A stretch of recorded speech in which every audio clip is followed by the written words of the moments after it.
Well, you can ask any Ohioan, and they will remember the name Dr. Amy Acton. Her calm and steady voice, along with the guidance of Governor Mike DeWine, helped us manage the early weeks of the pandemic. Yeah, and it's been more than 2 years since she stepped down from that office.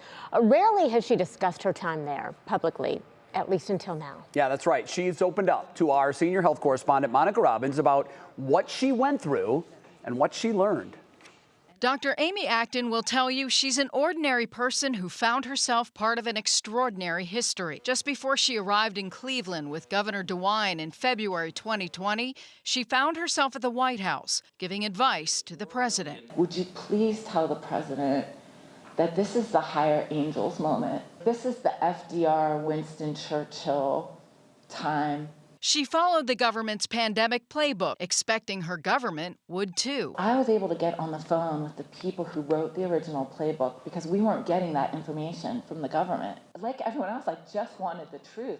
Once we told the truth, the best people in the world started coming to us, and that helped Ohio lead. She handled the daily press conferences unscripted. When I do everything right in public health, when I knock it out of the park, you don't see it. I prevent the bad things from happening.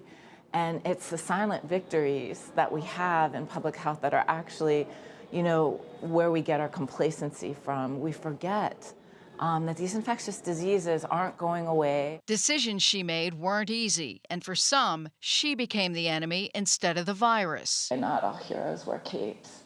And of course, that was the truth.